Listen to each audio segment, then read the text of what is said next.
여러분들이 함께 이곳에서 예배드리지 못하지만 인터넷으로 또 방방곡곡의 세계 곳곳에 흩어져서 예배드리는 분들에게 인사해주면 많은 격려가 될 것 같아요.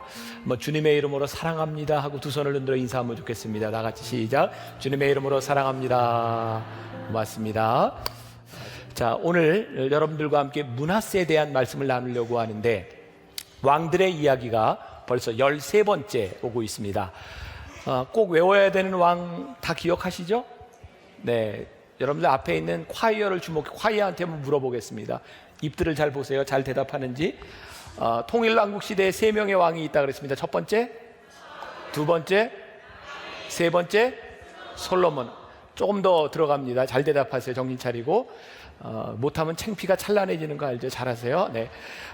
북이스라엘과 남왕국으로 남유다로 나누어지고, 북이스라엘의 첫 번째 왕은 여로보암, 남유다는 르호보암. 아주 마음에 듭니다. 자, 그러면서 북이스라엘 쪽에 한 왕 정도는 우리들이 기억하자.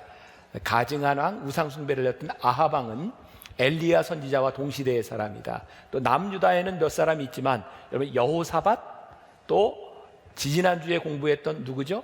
히스기야. 기도함으로 하나님께 생명을 15년 연장받았던, 그리고 오늘은 히스기야의 아들 므낫세에 대해서 배웁니다. 므낫세는 여러분들이 기억해야 될 것이 성경에 참 많이 나오고 있는데 좋지 않게 나옵니다. 가장 간악한 왕으로 나오고 있는 사람입니다. 최장기간 동안 유대를 통치했던 55년 동안 유다를 다스리며 가장 간악한 왕으로 나오는 사람 누구? 므낫세. 자, 여러분들 이렇게 머릿속에 이렇게 왕 이름을 넣고 있으면 앞으로 말씀을 듣는데 훨씬 도움이 많이 되리라고 생각합니다. 오늘 말씀의 제목은 끝에서라도 돌아서면이라고 하는 제목입니다. 2014년 올해 2월에 제가 아마 이 말씀을 준비하고 있을 때였던 것 같아요. 원고를 쓰고 있을 때 제가 신문을 보게 되었습니다. 조선일보 위클리 비즈에 혁신의 상징에서 개혁의 대상으로 라고 하면서 일본의 유명한 기업 닌텐도에 대한 기사가 실렸습니다. 닌텐도 하면 마리오 카트 이런 걸로 유명한 게임기 회사입니다.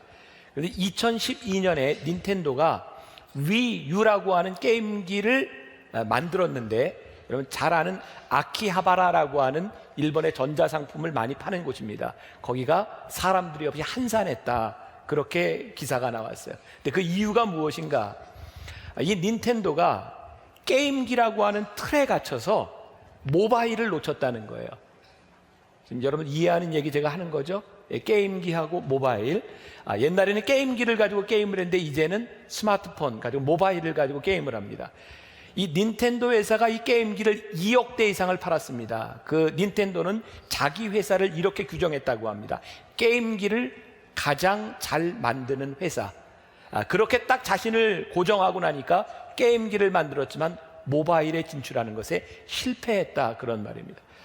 제가 이 왕들의 이야기를 보면서 이 기사를 보면서 저에게 떠오른 것이 교만이라는 말이었습니다. 교만이 무엇인가? 자기 스스로를 자기는 무엇이다라고 규정하는 것은 참 커다란 교만이다. 이 왕들을 보면서 힘을 가지면, 능력을 가지면 사람들은 자기들이 할 수 있는 것을 규정합니다. 근데 그게 교만이다. 예수님께서 이 땅에 오셔서 하신 말씀 가운데 새 포도주는 새 부대에 담아야 하느니라 라고 말씀하셨어요. 하나님의 은혜를 우리들에게 주시기를 원하시는데 그 은혜는 우리들이 생각할 수 없는 것입니다. 근데 포도주를 담는데 포도주는 발효가 되는데 헌 부대에 넣으면 포도 가죽이 터져버립니다. 그래서 이 발효하는 포도주를 잘 담으려면 새 부대에 담아야 팽창할 수 있다는 거예요. 우리들의 생각에 갇히는 것이 아니라, 우리들의 교만에 갇히는 것이 아니라 늘 하나님을 향해 우리의 마음을 열어놓고 은혜를 구하는 것, 그래야 우리들이 하나님의 사람으로서 살아갈 수 있어요. 지금 우리들이 13명의 왕들을 쭉 공부하면서 우리들이 깨닫게 되는 게 있어요. 교만이라고 하는 것은 실패한 왕에게서 나오는 것이 아닙니다. 우리 계속해서 보았지만 성공한 왕들이 교만합니다. 사실 성공하지 않은 사람은 실패할 것도 없습니다. 우리들의 삶의 성공이라고 하는 것이 어떻게 끝까지 우리들의 삶의 성공적인 삶을 살아갈 것인가, 이 13명의 왕들은 우리들에게 아주 중요한 교훈들을 주고 있어요. 교만이라고 하는 것은 뭘까요?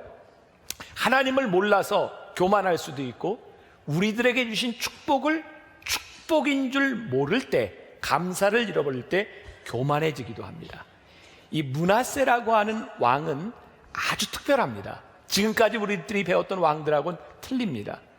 다른 왕들은 잘 하다가 타락하는데, 이 므낫세는 평생을 잘못하고 타락하다가 마지막에 돌아서서 하나님을 만났던 사람입니다. 그런데 우리가 기존의 성경 공부를 할 때 므낫세 하면 일단 나쁜 왕으로만 생각을 하지, 그가 돌아왔던 것에 대해서는 잘 이야기하지 않습니다. 이 므낫세가 어떤 사람인가? 열왕기하 23장 16절에 보니까 같이 한번 봉독해 볼까요? 열왕기하 23장 26절, 다 같이 시작. 그러나 여호와께서 유다를 향하여 내리신 그 크게 타오르는 진노를 돌이키지 아니하셨으니 이는 므낫세가 여호와를 경노하게 한 그 모든 경노 때문이다. 하나님께서 유다에 대해서 진노하시는데 이 므낫세 때문에 하나님의 화를 거둬들이지 않을 만큼, 므낫세에 대해서는 이런 표현을 합니다. 멸망의 모든 조건을 갖춘 왕. 이 정도면 굉장한 왕 아닙니까? 55년을 통치하면서. 그런데 이 므낫세가 히스기야 왕의 아들이었다고 하는 것이 참 이해하기 힘든 부분입니다. 히스기야는 믿음이 있었고, 그는 병에 걸렸을 때 하나님께 통곡하며 기도했어요. 하나님, 나의 행한 것을 들어주세요. 그렇게 기도했던 왕입니다. 하나님이 그 기도를 들으시고 15년의 생명을 연장받은 후 3년 만에 낳은 아들이 므낫세입니다. 이거 참 이해하기 힘듭니다. 히스기야가 어쩌면 영적으로 가장 충만했던 때라고 생각할 수도 있는 때고, 어쩌면 그가 생명을 연장받은 이후에 히스기야가 교만해졌는지도 모르겠어요. 그런데 정말 이해할 수 없는 부분입니다. 중요한 건 이 믿음의 가문에서 므낫세와 같은 아들이 나올 수 있다는 거죠. 하나님의 은혜와 기적 가운데서 태어났지만 12살의 왕이 되었고, 그는 55년 동안 통치하면서 유대가 멸망할 수밖에 없는 완벽한 단초를 제공합니다. 여러분들에게 이 왕들의 이야기를 이해하기 위해서 성경을 읽으라고 했어요. 어떤 부분을 읽으라고 했죠? 열왕기상하, 또 역대기상하, 또 사무엘상하. 자, 여러분들 중요합니다. 여러분들에게 지식을 드리는 거니까 기억하세요. 열왕기상하는요, 영어에는 kings라고 되어 있어요. 왕들의 이야기입니다. 이 왕들의 이야기는 객관적인 역사를, 북이스라엘과 남유다의 왕들을 그대로 서술합니다. 근데 역대기는 왕들의 이야기에 해석이 들어가 있습니다. 어떤 해석이냐면 신앙적인 해석입니다. 여러분, 이렇게 생각하시면 돼요. 우리나라 그 고려시대의 역사서를 기록합니다. 김부식이 쓴 게 삼국사기, 이련이 쓴 게 삼국유사. 교회 오면 별거 다 배웁니다. 삼국사기는 좀 객관적인 어떤 그 정부에서, 나라에서 만든 거, 유사는 조금 야사 같은 거죠. 해석이 들어가 있습니다. 이 왕들의 이야기도 여러분들이 열왕기를 읽을 때와 역대기를 읽을 때 주목해 보아야 합니다. 역대기는 해석이 들어가 있기 때문에요. 자, 열왕기하 21장에 므낫세에 대한 이야기들이 쭉 나오고 있는데, 객관적인 눈으로 봅니다. 므낫세가 어떤 왕인가? 거기에 보니까 북이스라엘의 아합과 이세벨이 섬겼던 바알신도 들여오고 아세라신도 들여오고, 하나님께서 금하신 인신제사, 사람을 죽여서 드리는 제사도 들여오고, 각종 점술과 사술과 무당, 무속신앙이 뿌리내도록 만든 사람이 므낫세입니다. 그래서 열왕기하 21장 16절에는 이렇게 되어 있어요. 므낫세가 유다에게 범죄하게 하여 여호와께서 보시기에 악을 행한 것 외에도 또 무죄한 자의 피를 심히 많이 흘려 예루살렘 이 끝에서 저 끝까지 가득하게 하였더라. 우상 숭배만 한 것이 아니라 어떻게 해요? 무죄한 자의 피를 흘려 예루살렘의 이 끝에서 저 끝까지 흐르게 하였더라. 아무튼 열왕기하가 기록하고 있는 이 므낫세는 도저히 구제할 수 없는 간악한 왕이라고 하는 것을 객관적으로 서술하고 있습니다. 특히 이 므낫세의 죄 중에 우상 숭배를 한 것에 대하여 성경은 무섭게 추궁합니다. 그동안 왕들의 이야기를 하며 여러분들에게 우상 숭배에 대한 이야기를 참 많이 했습니다. 우상 숭배가 단순한 형상을 만들어 놓고 절하는 것, 그것이 우상 숭배가 아니다. 제가 몇 번 강조해서 이야기했죠. 우상 숭배는 뭡니까? 우상 숭배는 오로지 목적이 이기적입니다. 그래서 제가 여러분들에게 무서운 이야기 했죠. 여러분들이 하나님 앞에 예배를 드리고 있는 이 순간에도 여러분들 가운데 하나님을 예배하는 것이 아니라 우상 숭배를 하고 있을 수 있다. 우상 숭배자의 특징이 뭔가요? 뭐 우리나라의 예를 들면 뭐 우상 숭배가 어떤 걸까요? 무당 구타잖아요. 그죠? 구태요. 근데 막 이렇게 비는 사람이 제가 저 무당을 위해서 헌신하겠습니다 이런 거 보셨어요? 저 장군 신을 향해서 내가 평생 헌신하겠습니다 뭐 이런 거 보셨어요? 우상 숭배를 하는 사람들은 절대로 그렇게 안 합니다. 그들이 비는 것은 뭔가요? 무당을 통해서, 그 신을 통해서 내가 돈을 벌기를, 병이 낫기를 끊임없이 내가 원하는 것을 요구합니다. 우상 숭배를 하는 사람은 자기가 비는 그 대상을 향하여 자기를 바꿀 준비가 전혀 되어 있지 않습니다. 성경은 우리들에게 이야기합니다. 우상 숭배는 다른 신만을 섬기는 것, 형상을 섬기는 것뿐만이 아니라 너희들이 하나님을 예배하며 끊임없이 너희들이 변하지 않는 것, 하나님 앞에 너희들이 바뀔 준비가 되어 있지 않은 것, 그것이 우상 숭배다. 여러분들 처음 예수를 믿을 때 어떤 전도를 받으셨나요? 예수 믿으면 축복받아, 예수 믿으면 애들 잘 돼, 공부 잘할 거야, 문제가 다 해결될 거야. 여러분 그렇게 믿으시죠? 혼란스럽게 생각하지 마세요. 믿으세요. 축복이 잘못된 것이 아닙니다. 여러분들의 자녀들이 잘 되는 것이 잘못된 것이 아닙니다. 여러분들이 돈을 버는 것이 잘못된 것이 아닙니다. 단지 여러분들의 돈을 벌기 위해서 하나님께 예배하고, 자식만이 잘 되기 위해서 하나님께 예배하고, 여러분들의 꿈이 이루어지기를 위해서 예배할 때 그것이 우상숭배이지 잘 되는 것이 우상숭배가 아닙니다. 그럼 우리는 어떻게 기도합니까? 하나님, 제가 축복을 받음으로 인하여 하나님 앞에 어떻게 쓰임을 받을까요? 하나님, 제 자식이 잘 됨으로 인하여 하나님 어떻게 영광을 받으시겠습니까? 하나님의 뜻 앞에 우리의 모든 것들을 내어놓고 하나님의 인도하심을 받을 때 비로소 그 축복이 되는 거예요.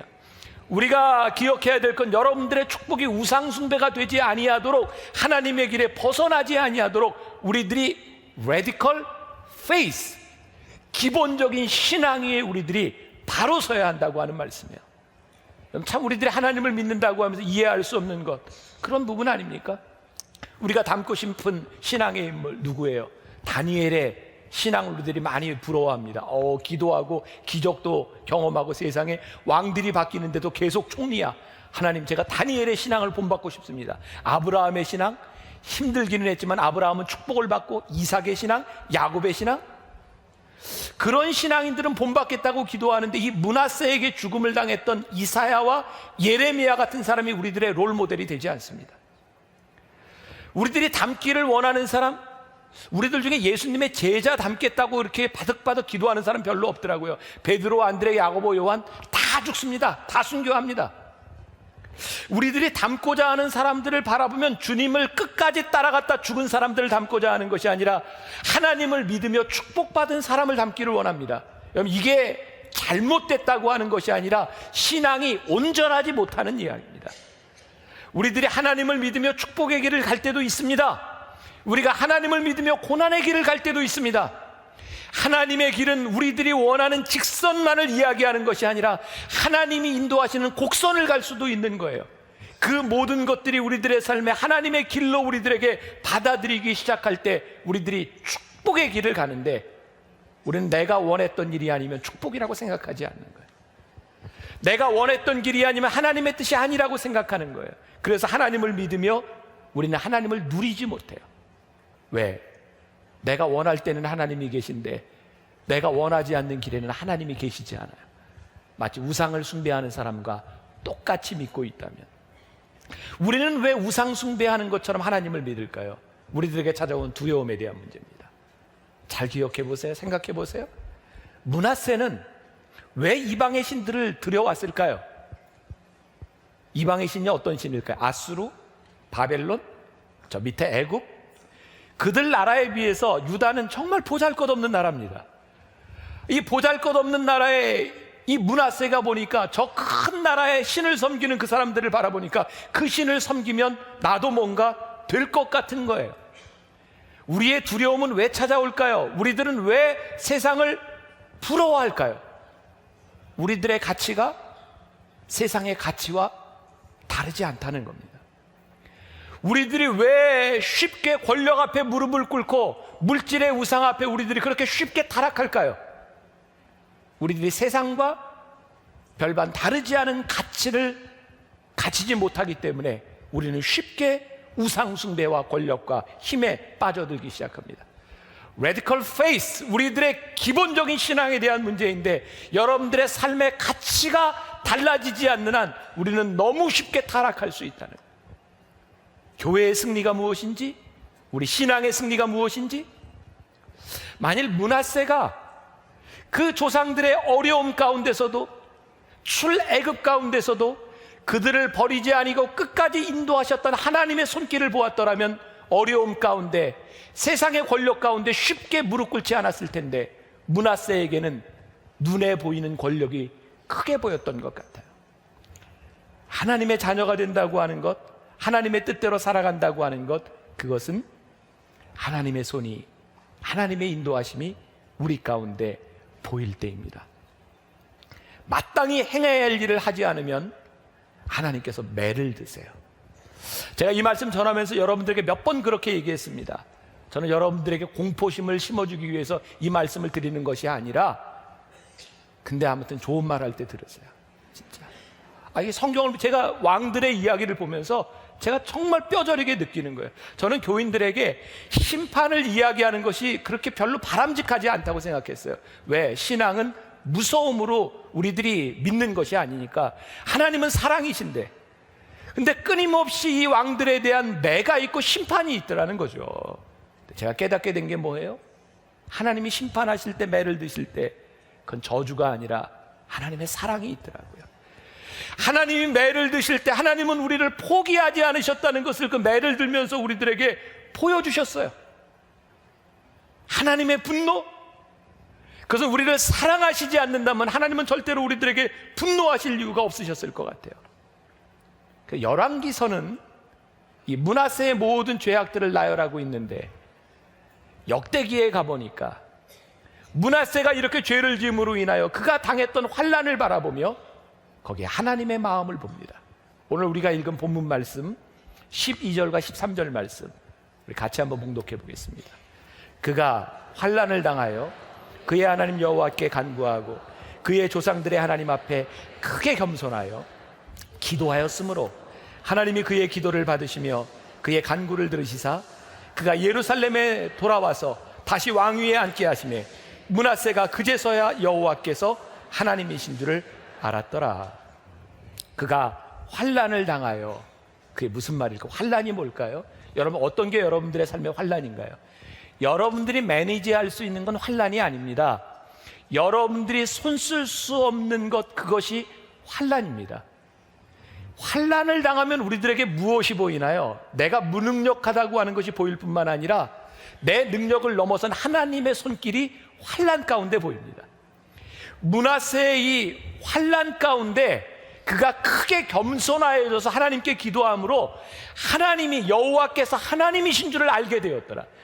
우리가 왜 환난 중에 기뻐하며 감사합니까? 환난 가운데는 우리들의 힘이 아닌 하나님의 역사가 우리들 가운데 보이기 시작하기 때문입니다.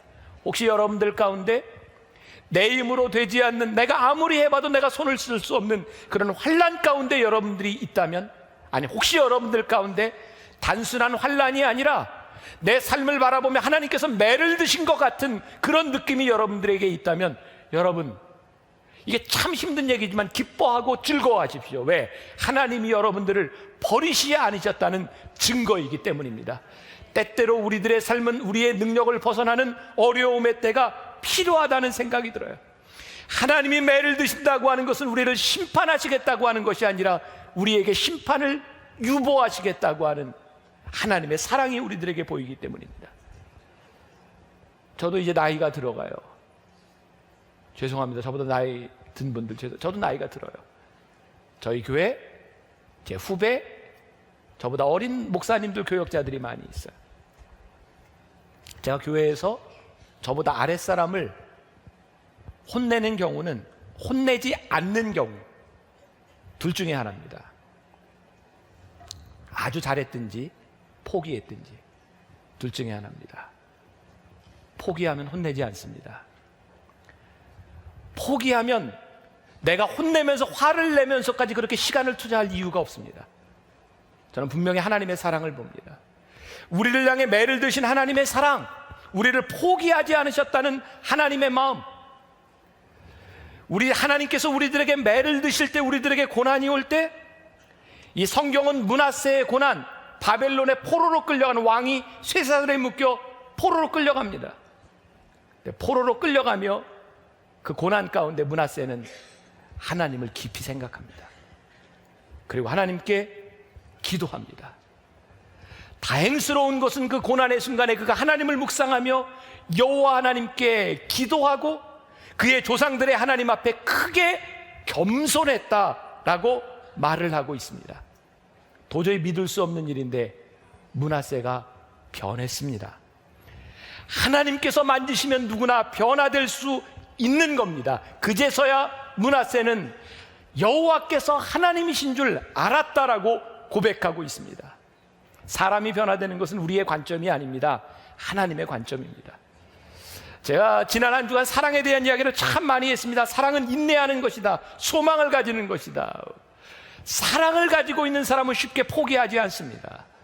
하나님께서 우리를 쉽게 포기하지 않으실 수 있는 이유, 하나님이 우리들에게 매를 드시는 이유는 우리를 포기하지 않으신다는 겁니다. 히스기야의 입장에서 보면 므낫세는 실패한 아들 아닙니까? 어떻게 믿음의 가정에서 이런 자식이 나올 수 있겠습니까? 아버지는 실패했을지 모르지만 하나님은 실패하시지 않았습니다. 하나님은 그를 돌려놓으셨습니다. 그의 인생 전부를 죄악으로 살았을지 모르지만 하나님께서 그의 인생 끝에서 그를 돌려놓으셨습니다. 오늘 말씀의 제목이 우리의 인생의 마지막 끝에서라도 하나님의 은혜와 하나님의 사랑입니다. 저는 야곱을 보면서 그런 생각해요. 야곱의 생애를 쭉 보면서 그가 야복나루에서 하나님의 사람과 씨름하며 네 이름을 다시랑 야곱이라 하지 아니하고 이스라엘이라 하겠다. 하나님의 은혜가 아니면 이거 이해가 되겠습니까? 예수님의 제자였던 베드로, 그는 늘 변명했고 늘 왔다 갔다 했고 주님을 부인했던 그 사람, 그를 끝까지 반석이라고 믿어주셨던 하나님의 은혜가 아니면 베드로의 생애를 우리가 이해할 수 있겠습니까?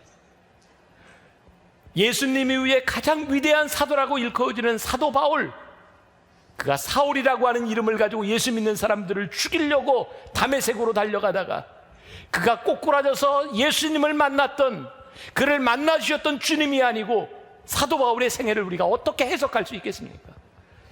오늘 우리들에게 매를 드시는 하나님, 오늘 우리들의 인생을 바꿔놓으시는 하나님, 우리를 고난 가운데 처박으셔서 하나님을 묵상하도록 만드시는 그 하나님을 바라보며 하나님의 은혜를 생각합니다.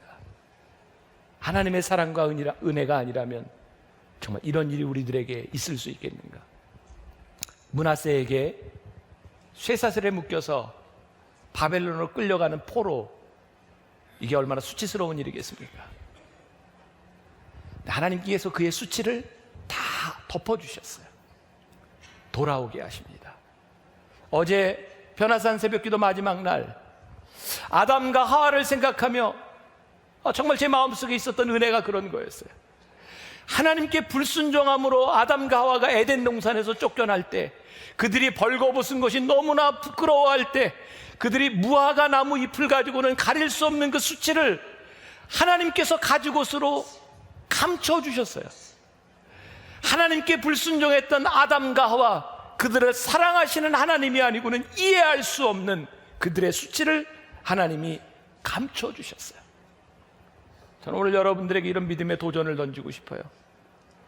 혹시 여러분들 가운데 승승장구하던 여러분들의 삶에 질병이 찾아오셨나요?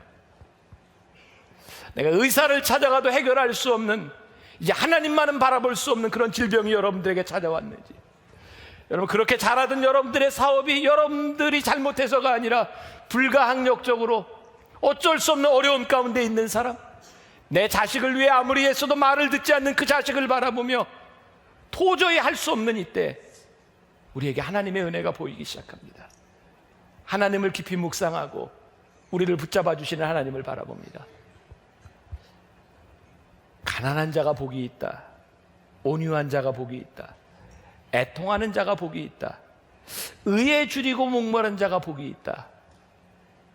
이제 이해가 되는 것 같아요. 아, 이게 이런 말씀이었구나. 우리가 줄이고 목마르고 애통하고 온유할 때 우리에게 은혜 주시는 하나님이 우리들에게 보이기 시작할 때 이것이 우리들에게 축복이었구나. 지난 몇 달 전 월드 휴먼 브릿지, 우리 교회에서 시작한 이 NGO 5주년 감사 예배를 드리면서 제가 그런 설교를 했어요. 너무너무 두렵습니다. 왜 두려우냐면 너무너무 잘 돼요. 5년 만에 이렇게 투명하게 이렇게 잘 자란 NGO 단체가 우리나라에 별로 없어요. 사람들이 너무너무 궁금해합니다. 어떻게 이렇게 되었냐고. 저에게 찾아온 것은 두려움이었어요. 이 이스라엘의 왕들의 이야기를 보며 제가 깨닫게 된 것이 고난 가운데는 신앙을 지키는데 평안함 가운데 신앙을 지키는 게 너무너무 힘든 거예요. 성공을 향해 달려가면서 기도할 수는 있는데 성공 가운데 기도하기가 너무너무 힘든 거예요. 성공이 잘 된다고 하는 것이 이렇게 두려운 일이구나. 정말 두려움 가운데 말씀을 전했어요. 하나님, 끝까지 하나님 앞에 축복이 무엇입니까? 끝까지 믿음을 지키며 끝까지 하나님의 생각을 지키며 끝까지 하나님의 길을 가는 것, 그것이 우리들에게 축복이 아니겠습니까? 신앙의 승부가 무엇인가? 신앙의 승부는 하나님의 은혜 가운데 우리들이 끝까지 이 길을 갈 수 있느냐 가지 못하느냐의 부분이 아니겠습니까? 제가 만나교회 담임 목사가 되고 10년이 지나며 올해 우리 교회 큰 작업을 하고 있어요. M비전 프로젝트. 앞으로 다음 세대, 제가 언제 은퇴할지 모르겠지만 은퇴할 때까지 우리가 이런 방향을 갔으면 좋겠다. 첫 모임을 할 때였어요.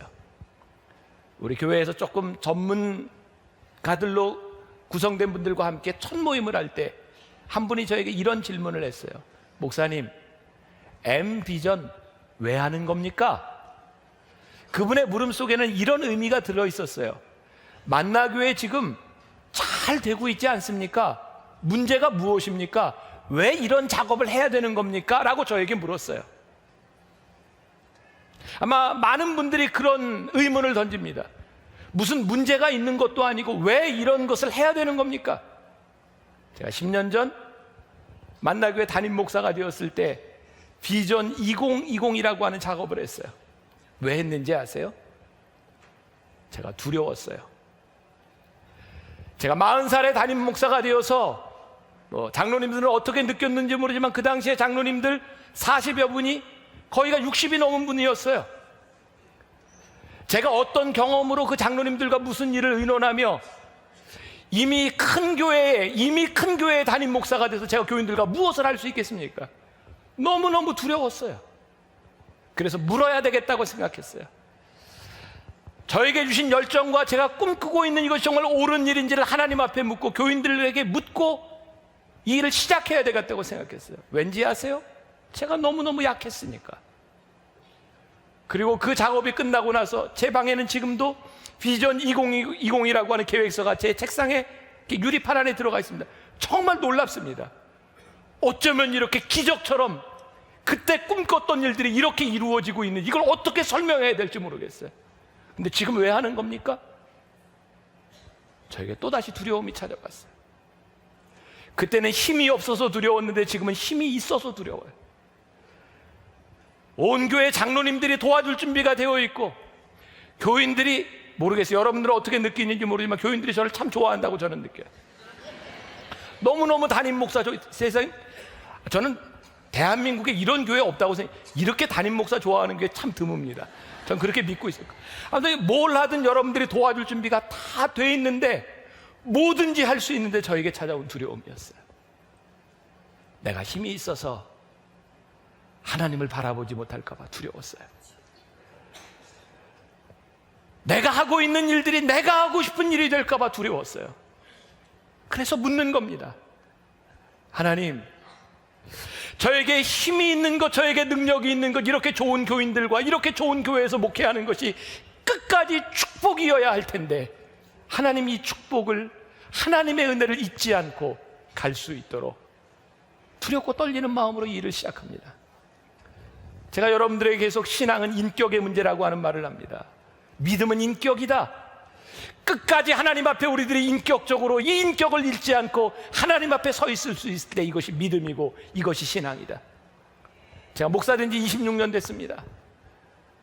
제가 지금까지 목사가 돼서 했던 수없이 많은 설교, 제가 이런 말에서 표현하기 좀 그래요. 제가 했던 수없이 많은 주옥 같은 말들, 그 중에 제일이 하나 있어요. 전 하나를 딱 꼽으라면, 제가 어느 날 어머니 계시로 기도하다가 제가 썼던 짤막한 문장입니다. 하나님은 하나님이시고 사람은 사람이다. 제 26년의 최고라는데 여러분들은 전혀 감동이 안 되세요? 하나님은 하나님이시고 사람은 사람이구나. 하나님은 하나님이시고 내가 끝까지 사람으로 하나님 앞에 설 때, 하나님이신 하나님 앞에 사람인 내가 설 때, 이것이 믿음이구나.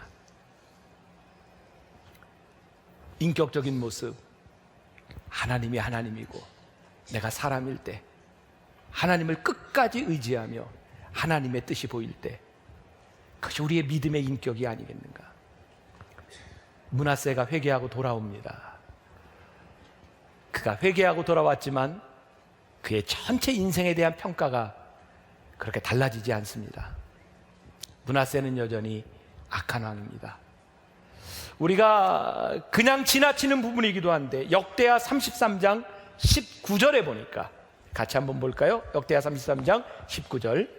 또 그의 기도와 그의 기도를 들으신 것과 그의 모든 죄와 허물과 겸손하기 전에 산당을 세운 것과 아세라 목상과 우상을 세운 것들이 다 호세의 사기에 기록되니라. 이 말씀이 은혜가 됐어요.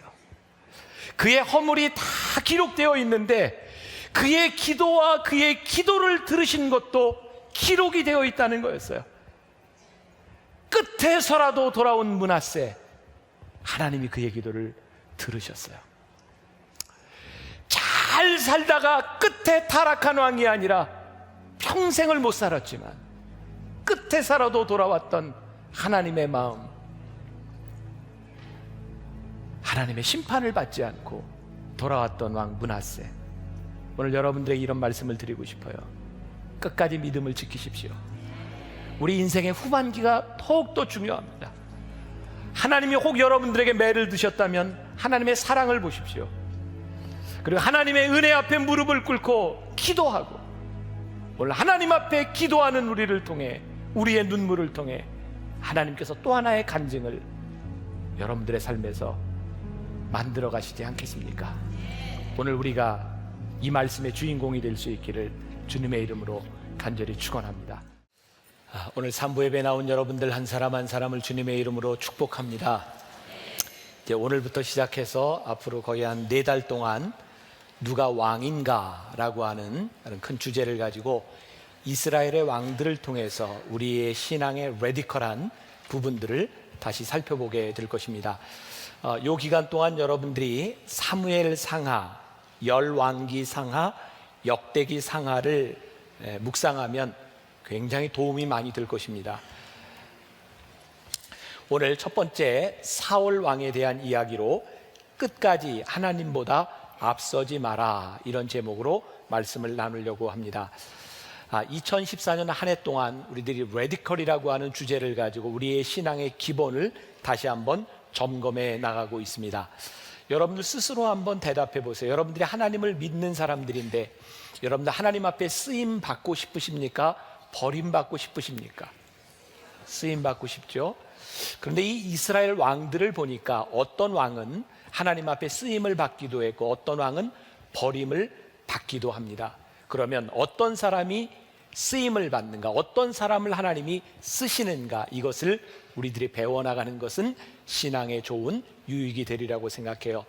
얼마 전에 제가 어떤 교인으로부터 선물을 받았습니다. 만화책이었습니다. 광수생각. 제가 굉장히 좋아하는 책인데 거기 한 남자와 한 여자의 대화가 나옵니다. 어떤 남자가 이렇게 이야기를 합니다. 우리 아버지는 유명한 변호사고 빌딩도 2채나 돼 부자라고. 나도 명문대 나왔고 대기업에 다닌다고. 게다가 난 삼형제 중 막내야. 근데 왜 내 청혼을 받아주지 않는 거야? 내 배경과 내 스펙이 마음에 안 들어? 여자가 뜸을 들이니 이야기합니다. 너의 배경과 너의 스펙은 마음에 드는데 네가 싫어. 중요한 게 무엇일까요? 우리는 이런 생각을 합니다. 하나님, 제가 어느 정도 공부도 하고 어느 정도 자격을 갖추고 제가 어느 정도 재물도 있고 그럼 하나님 저를 쓰시지 않겠습니까? 근데 하나님은 우리들에게 이렇게 말씀하십니다. 아니야. 내가 가지고 있는 스펙을 가지고 너는 쓰지 않아. 내가 어떤 사람인가, 이것이 하나님 앞에 중요해. 우리가 무엇을 더 갖추고 무엇을 더 얻어서 할 수 있는 것이 아니라 우리들이 끝까지 하나님 앞에 어떤 사람인가, 이것이 하나님이 우리를 쓰실 수 있는 가장 중요한 조건이 된다는 사실입니다. 오늘 우리가 읽은 본문 말씀에 사무엘이 사울을 무섭게 질책하는 장면입니다. 그런데 17절 이렇게 사울의 과거를 돌아보며 이렇게 시작합니다. 사무엘이 이르되 왕이 스스로 작게 여길 그때에 이스라엘 지파의 머리가 되지 아니하셨나이까? 여호와께서 왕에게 기름을 부어 이스라엘 왕을 삼으시고. 유진 피터슨이 쓴 메시지 성경에 보면 이렇게 표현을 하고 있습니다. 처음 이 길에 들어설 때 당신은 보잘것없는 사람이었습니다. 왕께서도 그것을 알고 있었습니다.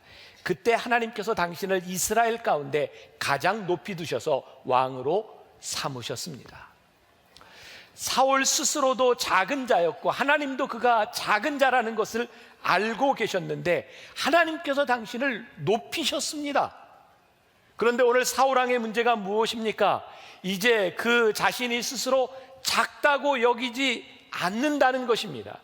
하나님께서 그를 세워주셨는데 그가 세움받은 것이 자기의 능력이라고 생각하게 되었던 것 같습니다. 하나님이 그를 쓰시려고 그를 세워놓으셨는데 더 이상 그 사람이 나는 하나님은 필요 없다라고 생각할 때 어떻게 하나님이 그 사람을 쓰실 수 있겠습니까? 사랑하는 여러분, 우리가 오늘 아주 본질적인 복음의 문제를 생각해 볼 필요가 있는데, 하나님께서 여러분들을 부르실 때 여러분들이 복음 앞에 서 있을 때의 그 모습이 아직까지 남아 있는가? 하나님께서 오늘 우리를 쓰시지 못한다면 조금 더 나아가서 오늘날 이 한국 교회를, 우리 교회를 하나님이 쓰시지 않는다면 그 이유가 무엇일까?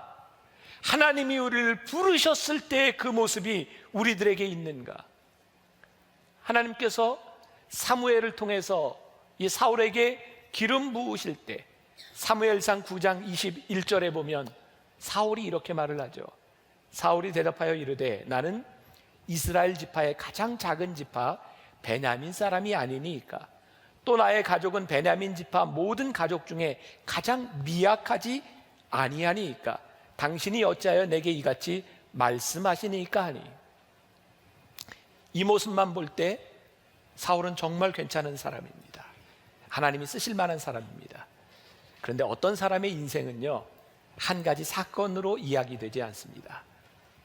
그 사람의 삶의 전체가 그 사람을 이야기합니다. 오늘 제가 끝까지 하나님보다 앞서지 마라, 끝까지라고 하는 제목을 정한 것, 저와 오늘 여러분들에게 가장 큰 도전이 되는 것은 하나님이 우리를 부르신 그 사건, 내가 하나님 앞에 불리임을 받았을 때의 그 모습, 그리고 끝까지 어떻게 우리의 신앙을 지켜나가는가, 이것이 참 소중하다는 생각이 들어요. 사울이 살아온 삶의 흔적을 보니 잘못되었습니다. 그가 하나님 앞에 불리움을 받을 때 그는 참 겸손하고 괜찮은 사람이었지만 그의 온 삶을 보니 그가 잘못된 사람이었습니다. 오늘 여러분들에게 소개해드리는 책, 부산 수영록교회 이규현 목사님이 쓴 그대 그대로도 좋다, 편하게 읽을 수 있는 좋은 글들이 많이 나와 있습니다. 제가 조금 읽어드리겠습니다. 삶의 흔적은 시간의 발자국이다. 또한 시간이 멈추지 않고 앞을 향해 가고 있다는 것은 축복이다. 지나간 시간의 흔적을 지울 수는 없지만 새로운 흔적을 만들어낼 수 있다는 것은 기회다. 얼굴에 생겨난 주름은 흘러간 시간의 흔적이지만 동시에 미래를 풍요롭게 여는 지혜의 샘터이기도 하다. 지난 10여일 동안 우리는 정말 힘들었습니다. 많이 아팠고, 그런데 오늘 하나님께서 우리들에게 주시는 메시지가 있습니다. 많이 아프지, 힘들지, 그러나 그것이 너희들의 삶의 전부라면 너희들은 정말 비극적인 사람이지만 그것 때문에 너희들이 살아가야 될 날이 있기 때문에 너희들에게는 소망이 있는 거야. 저는 지난 부활절을 지나면서 참 아프고 힘든 때 우리들이 부활의 이야기를 맘 놓고 하지 못했던 것이 너무 아프다는 생각을 합니다. 하나님, 정말 힘들고 아픈 가운데 우리들이 부활을 이야기할 수 있어야 하지 않겠습니까? 다 절망이라고 이야기할 때 우리들에게 소망을 이야기할 수 있는 믿음이 우리들에게 있어야 하지 않겠습니까? 제가 얼마 전에 페이스북에 그런 글을 썼습니다. 저에게 제일 가슴 아팠던 일 중에 하나, 저희 아버님이 돌아가셨을 때 제 5일장을 지나며 제가 손님들을 맞을 때 어쩌면 그렇게 때가 되면 배가 고플까요? 그리고 배가 고파서 먹었던, 지금도 잊혀지 그 육개장, 그게 그렇게 맛있는 거예요. 그게 그렇게 죄스러운 거예요. 아버님은 돌아가셨는데 나는 왜 배가 고픈가? 그리고 그게 왜 이렇게 맛있는가? 그리고 돌아가시고 한참이 돼서 참 많이 울었던 기억이 납니다. 그리고 그때 그런 생각했어요. 죽은 자의 목과 산 자의 몫이 있다. 오늘 우리들에게 주어진 참 많은 날들이 있습니다. 그 날들이 우리의 인생을 만들어 갈 것이고 이 민족을 만들어 갈 것입니다. 하나님께서 우리들에게 물으실 것입니다. 그 사건을 물으시는 것이 아니라 끝까지 너희들이 믿음을 지켰고 지금 너희들이 서 있는 자리가 어디인지를 하나님께서 우리들에게 물으실 겁니다. 사무엘상 15장은 사울이 아멜렉과의 전쟁에서 승리한 후에 하나님이 그를 버리셨던 이유를 보여주는 사건입니다. 오늘 우리가 읽지 않았지만 사무엘상 15장 10절부터 12절까지 말씀을 보면 같이 한번 봉독해 볼까요? 여호와의 말씀이 사무엘에게 임하니라. 이르시되 내가 사울을 왕으로 세운 것을 후회하노니 그가 돌이켜서 나를 따르지 아니하며 내 명령을 행하지 아니하였음이니라 하신지라. 사무엘이 근심하여 온 밤을 여호와께 부르짖. 사무엘이 사울을 만나려고 아침에 일찍이 일어났더니 어떤 사람이 사무엘에게 말하여 이르되 사울이 갈멜에 이르러 자기를 위하여 기념비를 세우고 발길을 돌려 길갈로 내려갔다 하는지라. 왜 사울이 하나님께 끝까지 순종하지 못하는 사람이 되었을까? 하나님께서 왜 사울왕 세우신 것을 후회하셨을까? 오늘 여기 기념비를 세웠다라고 하는 말이 나오고 있습니다. 기념비는 성경에 두 가지가 있는 것 같아요. 하나는 하나님을 위하여 세우는 기념비입니다. 이스라엘 백성이 출애굽해서 마지막 가나안 땅에 들어갈 때 요단강이 갈라지고 그 길을 건너갑니다. 하나님께서 말씀하십니다. 12지파의 대표들이 돌을 가져다가 기념비를 세워라. 그리고 누군가 너희의 후손들이 이것이 무엇이냐고 묻거든 하나님께서 역사하셨노라고, 하나님께서 우리들에게 이 일을 행하셨노라고 그것을 너희들이 기억하고 이야기해라. 하나님은 우리의 삶 가운데서 끊임없이 하나님을 기억하기를 원하십니다. 왜? 하나님이 우리를 부르신 이유이기 때문입니다.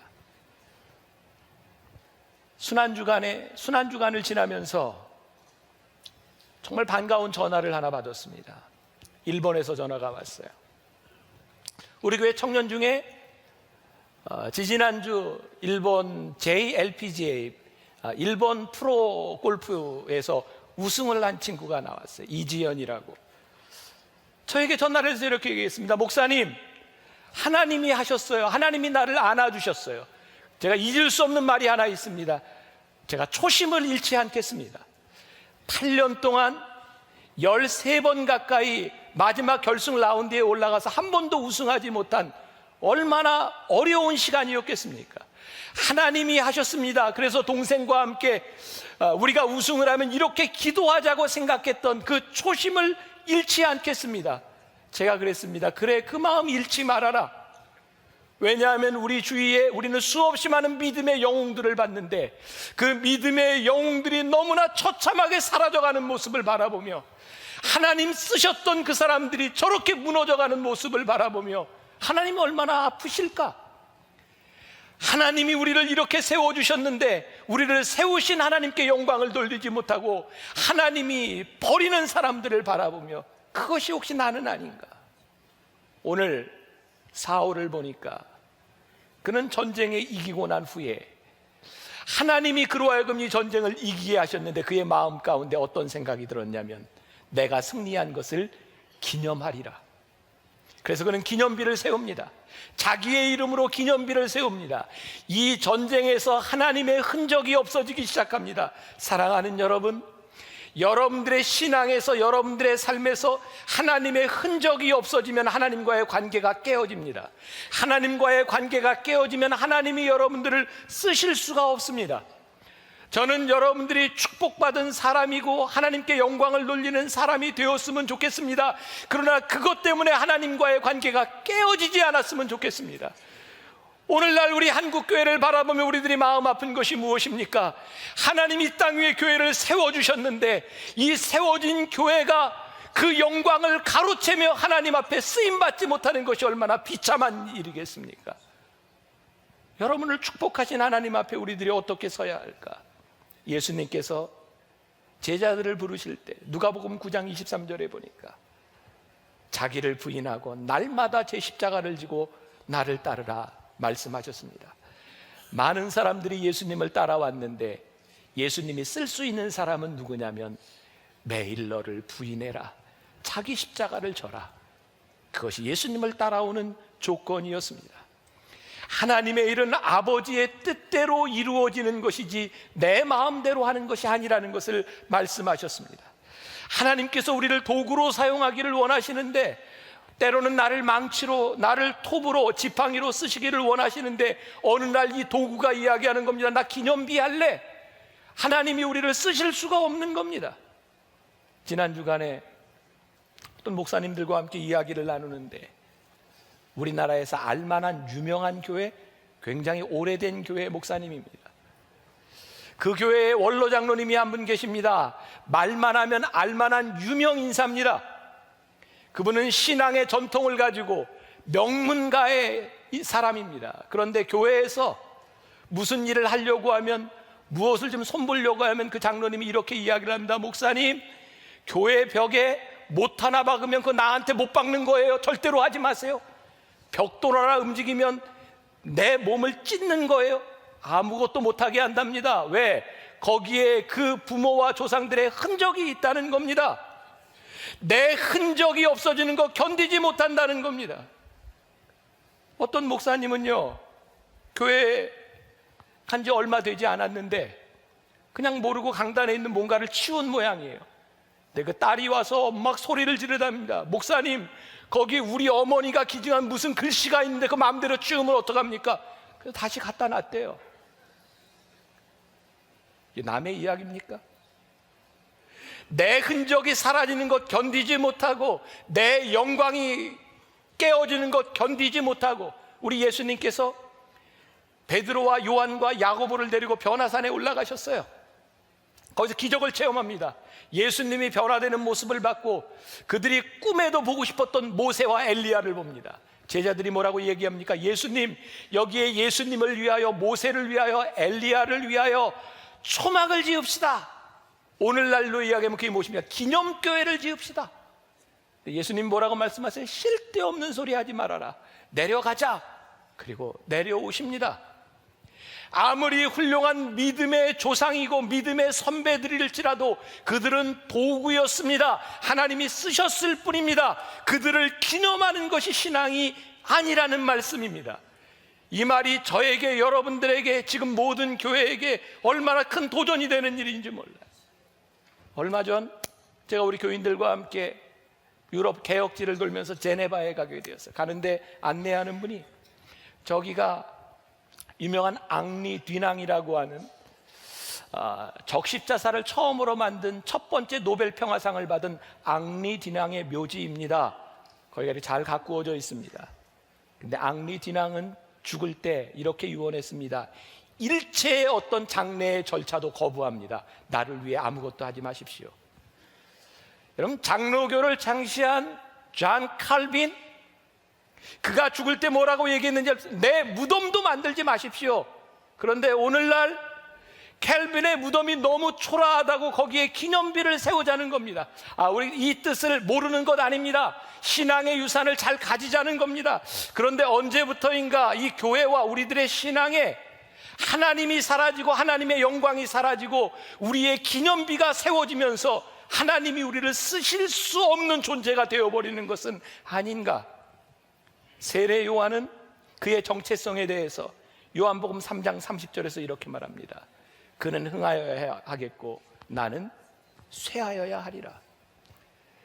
많은 사람들이 와서 그에게 이야기합니다. 당신은 보통 사람이 아닙니다. 당신을 통해서 하나님이 하실 일이 참 많을 겁니다. 근데 세례 요한은 이야기합니다. 그는 흥하여야 하겠고 나는 쇠하여야 하리라. 좋은 일, 위대한 일 하는 것 참 중요합니다. 그러나 우리들 속에 우리를 부르신 끝까지 그분의 일을 하는 것, 그렇게 쓰임받는 것이 훨씬 더 중요한 일입니다. 김범곤이라는 목사님이 노숙자들을 위한 그런 사역을 하고 있는데 그분이 쓴 책에 이런 글이 있습니다. 여러분들이 잘 주의 깊게 들어야 이해가 될 것 같습니다. 자연은 없습니다. 모든 것은 하나님이 만드신 천연입니다. 자비량이 아닙니다. 주님이 준비하시는 주비량입니다. 자존심은 안 됩니다. 주님만 높이는 주존심이어야 합니다. 스스로 자가 들어가면 타락입니다. 자생하려고 하면 망합니다. 하나님 없이 자생하려다 영원한 사망으로 떨어진 것이 마귀입니다. 스스로 계시고 사시는 분은 오직 하나님뿐이십니다. 스스로 살라는 대로 살아야 할 생명입니다. 스스로가 아닌 오직 예수로, 스스로가 아닌 말씀과 성령으로 살아야 합니다. 사울이 무엇을 착각했습니까? 오늘 본문 말씀 21절 우리 같이 한번 봉독해 봅시다. 다만 백성이 그 마땅히 멸할 것 중에서 가장 좋은 것으로 길갈에서 당신의 하나님 여호와께 제사하려고 양과 소를 끌어왔나이다 하는지라. 여러 가지 문제가 있지만 여기 딱 보면 이 사울의 문제가 뭡니까? 어떻게 하나님이 갑자기 당신의 하나님이 됐습니까? 자기의 하나님이 되지 못하고 사무엘의 하나님이 되는 순간 그는 하나님과의 관계가 이미 끊어졌다는 생각이 들어요. 사람들이 참 많은 착각을 합니다. 이 사울이 했던 착각입니다. 마땅히 멸해야 할 것 중에서 내가 이것을 가지고 온 이유는 이것으로 하나님께 드리면 하나님이 기뻐하실 것 같았습니다. 아마 그런 생각을 했던 것 같아요. 사울이 지금까지 하나님의 은혜로 왔고 하나님을 통해서 전쟁에 승리를 했는데 하나님이 주시는 것이 보이는 것이 아니라 내가 잡아야 될 것이 보이기 시작합니다. 여러분들의 인생에서 하나님이 주시는 축복이 보이지 않고 내가 움켜잡아야 될 것이 보이기 시작할 때 여러분들은 불신앙의 길을 갑니다. 여러분들이 가지고 있는 것, 움켜진 것으로 여러분들이 축복이라고 이야기할 수 있을까요? 우리의 인생 절대로 저는 그렇지 않다고 생각해요. 여러분들 잘 들으세요. 가끔 어떤 분들이 그런 얘기합니다. 바닷가에 좋은 별장을 짓고 멋진 집을 가지고 있는 사람을 친구로 둔 사람이 행복하답니다. 그 집 가진 사람은요, 그거 관리하느라고 무척 힘듭니다.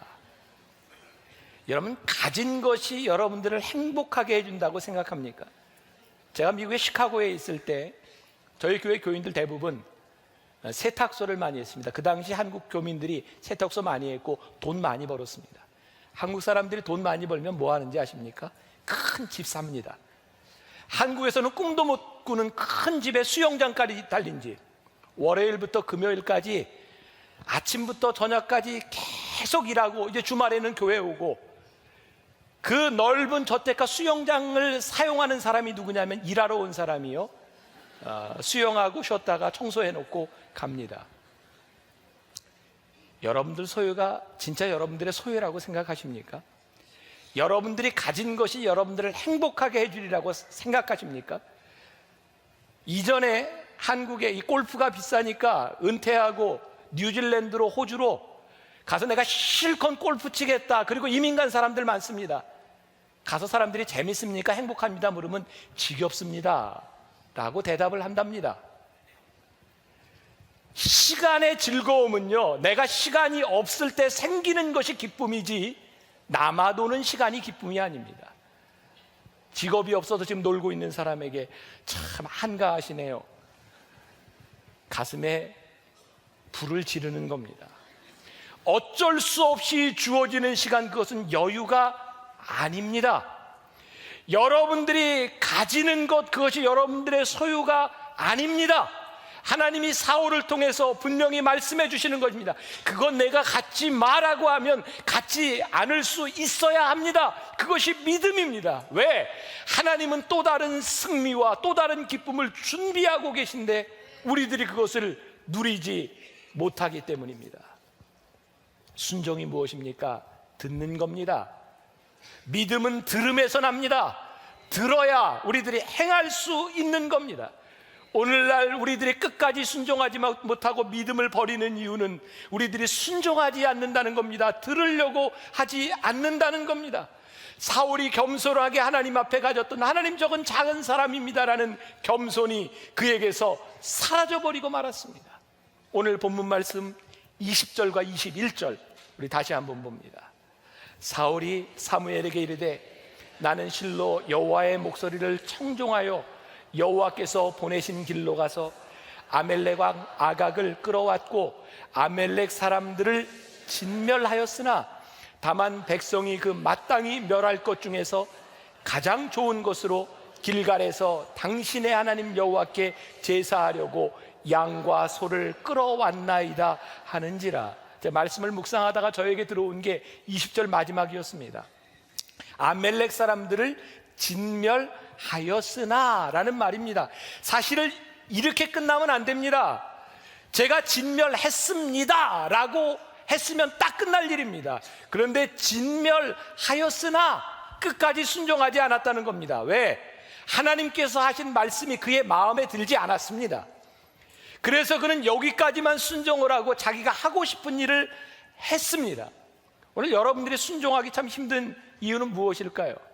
하나님이 우리들에게 하시는 말씀이 다 내 마음에 들지 않는다는 겁니다. 마음에 드는 것, 그것에 순종하는 것은 쉬울지 모르지만 여러분들 마음에 들지 않는 것에 순종하는 것은 쉽지 않습니다. 레디칼이 무엇인가요? 다시 복음 앞에 서서 하나님이 우리를 부르셨을 때, 하나님이 우리를 쓰시기로 원하셨을 때의 모습, 그 모습으로 하나님의 말씀을 들어보자는 겁니다. 사울의 이 모습이 우리들에게 찔리지 않습니까? 사울은 이렇게 생각했습니다. 하나님이 좋아하실 거야. 하나님이 멸하라고 하셨지만 이 좋은 것들을 가져다 제사하면 하나님이 좋아하실 거야. 근데 하나님이 좋아하시지 않았습니다. 우리는 정말 이 예배를 드리면서 수없이, 우리들은 신앙생활을 하면서 수없이 이렇게 말합니다. 하나님이 좋아하실 거야. 하나님이 좋아하시지 않는 일이 너무 많은 겁니다. 하나님 앞에 순종하지 않는 우리들이기 때문에. 하나님은 우리들 오늘 예배 드리는 우리의 모습을 보시는 것이 아니라 예배를 드리고 있는 우리의 마음을 보신다라고 말씀합니다. 오늘 본문 말씀 22절과 23절 우리 같이 한번 봉독합니다. 사무엘이 이르되 여호와께서 번제와 다른 제사를 그의 목소리를 청종하는 것을 좋아하심같이 좋아하고 계시나이다. 순종이 제사보다 낫고 듣는 것이 숫양의 기름보다 나으니 이는 거역하는 것은 점치는 죄와 같고 완고한 것은 사신 우상에게 절하는 죄와 같음이라. 왕이 여호와의 말씀을 버렸으므로 여호와께서도 왕을 버려 왕이 되지 못하게 하셨나이다 하니. 하나님께서 우리의 내면을 보신다. 오늘 우리가 예배를 드리고 제사를 드리는데 우리들에게 능력이 없고 하나님과의 교통이 이루어지지 않는 이유는 오늘 하나님이 이 예배를 보시는 것이 아니라 예배를 드리는 우리의 마음을 보시기 때문이다. 제가 1부, 2부 예배 때도 두려운 마음으로 이런 이야기를 했습니다. 제가 이런 얘기하면 욕을 좀 많이 먹을 것 같거든요. 욕을 먹어도 할 얘기는 해야 되지 않겠습니까? 제가 욕 먹으면 여러분들이 알아서 잘 보호해 주세요. 요즘 한국 교회를 바라보며 제가 완전하거나 온전하거나 제가 의인이라서 하는 이야기가 아니라 저에게 그냥 드는 생각입니다. 저의 부족함이고 교회의 부족함이라는 생각이 들어요. 요즘 많은 집회들 부활절이 되면 여기저기서 연합 집회들이 열립니다. 예수님의 부활을 모여서 함께 예배한다고 하는데 죄송하면 저는 그런 자리에 잘 안 갑니다. 안 가는 이유가 뭐냐면 제 개인적인 생각입니다. 하나님이 그 예배를 받으실까라는 생각이 듭니다. 예배 시간에 예배를 드리는 것이 아니라 그 모임에 모인 사람들을 소개하는 것 같습니다. 모든 사람들이 한 가지씩 뭐를 좀 해야 되고 연합으로 모인다는 그 집회에 가면 얼마나 많은 순서들이 있는지, 이게 하나님을 향한 예배인지 여기에 모인 사람들을 소개하는 것인지 모르겠습니다. 이 예배를 하나님이 받으시겠는가, 하나님의 영광이 있는가라는 의문이 저에게 참 많이 듭니다. 왜 교회가 이렇게 커지고 사람들이 많이 모이는데 하나님의 능력이 나타나지 않는가? 왜 하나님이 기뻐하신다는 생각이 들지 않는가? 제가 중학교를 다닐 때 왕십리에 살았습니다. 여의도에서 부활절이 되면 늘 새벽 예배가 있었습니다. 새벽에 가려고 하면 차가 없었어요. 중학교 때 우리 아이들이 부활절 예배를 드리기 위해서 걸어갔습니다. 왕십리에서 여의도까지. 그때 뜨거운 마음들이 있었습니다. 지금처럼 좋은 시설들 없었습니다. 그때 예배를 드리는 뜨거운 마음이 이 한국교회를 세웠고 하나님의 나라를 세웠습니다. 그런데 그 마음이 사라진 겁니다. 성공이 나타나기 시작한 겁니다. 두려운 마음으로 바라봅니다. 하나님, 우리들에게 제3의 길은 없습니다. 하나님을 순종하든지 불순종하든지 둘 중에 하나입니다. 하나님을 예배합니다만 우리가 이렇게 합니다. 이거 통하지 않습니다. 하나님을 진정으로 예배하는 자가 되라고 말씀하십니다. 혹시 여러분들이 하나님 앞에 그렇게 양다리를 걸치고 있는지 모릅니다. 제가 진멸하였습니다만 그 불순종이라는 겁니다. 하나님이 쓰실 수 없다는 겁니다. 오늘 메시지 성경에 보니까 거역하는 것은 점치는 죄와 같고 완고한 것은 사신우생에 절하는 죄와 같음이라를 이렇게 표현하고 있습니다. 하나님의 명령을 행하지 않는 것은 이교에 빠져 놀아나는 것보다 훨씬 더 악한 일입니다. 하나님 앞에서 스스로 우쭐대는 것은 죽은 조상과 내통하는 것보다 훨씬 더 악한 일입니다. 우리가 하나님을 예배한다고 하면서 우리들이 이렇게 악한 일을 하고 있는 것은 아닌지. 제가 요즘 선거철이 돼서 만나자는 사람이 왜 절 만나자 그러는지 이해를 잘 못하겠어요. 뭐 경기도지사 후보도 이렇게 만나게 되고 이렇게 서울시장 후보도 만납니다. 내가 왜 만나야 되는지 이유를 모르겠어요. 가면 와 있어요. 하나같이 후보들이요 참 말을 많이 합니다. 제가 그냥 속으로만 그럽니다. 안 되겠네요. 들을 준비가 안 돼 있어서 안 될 것 같아요. 제가 누구라고 얘기 안 합니다. 정말 소중한 사람은요 듣는 사람입니다. 우리 좋은 지도자를 뽑으려면 듣는 사람 뽑으십시오. 하나님이 우리를 정말 쓰실 수 있는 사람은 누군지 아십니까? 듣는 사람입니다. 하나님의 말씀을 듣지 않으면 하나님이 우리를 쓰실 수가 없습니다. 도널드 맥컬로우라고 하는 사람이 빛나는 인격이라고 하는 책을 썼습니다. 거기에 경청의 중요성에 대해서 이렇게 얘기합니다. 프랭클린 루즈벨트 대통령이 한 번은 파티에 참석했을 때 환한 웃음으로 사람들과 함께 이렇게 인사를 하고 다닙니다. 그런데 너무 이게 가식적이라는 그런 생각이 드는 거죠. 그래서 사람들하고 인사하면서 조그맣게 이렇게 얘기를 했답니다. 저 오늘 아침 할머니를 죽였어요. 근데 사람들이 이렇게 대답을 하더랍니다. 대단합니다. 앞으로도 계속 그렇게 하세요. 아, 정말 정이 많으시네요. 그냥 상투적인 인사입니다. 말을 듣지 않은 겁니다. 그 중에 딱 한 사람 외교관이 와서 루즈벨트 대통령에게 이렇게 속삭였답니다. 할머니가 무슨 죽을 짓을 하신 모양이죠. 그 사람만 들은 겁니다. 뭐 이 이야기 별로 중요하지 않습니다. 그런데 마치 우리가 그렇다는 겁니다. 교회 와서 우리는 하나님 앞에 참 여러 가지 이야기를 합니다. 하나님 영광 받으세요. 하나님 기뻐하시겠죠. 그래서 우리는 봉사합니다. 하나님이 화가 나실 것 같아요. 너희들이 내 말을 듣지 않는다. 우리는 우리의 마음대로 합니다. 아브라함이 하나님이 지시하시는 곳 갈대아 우르를 떠나서 가나안으로 갑니다. 하나님께서 그에게 주셨던 아들 이삭을 제물로 바치라고 할 때 제물로 바칩니다. 성경은 계속해서 이렇게 얘기합니다. 아브라함은 믿음으로 했느니라. 믿음은 뭡니까? 들음에서 납니다. 듣지 않는 자가 어찌 믿을 수 있으며 믿지 않은 자가 어찌 행할 수 있겠습니까? 다시 복음 앞에, 다시 하나님의 말씀 앞에 다시 우리들이 섰으면 좋겠습니다. 이건 여러분들에게 하는 이야기가 아니라 저에게 하는 이야기이기도 하고, 하나님, 여기에 있는 우리 교회가 하나님 앞에 듣는 자가 되어 하나님 앞에 쓰임받기를 소원하며, 하나님 이 교회를 세워주신 이 교회가 버림받지 아니하도록 하나님 듣게 하여 주옵소서.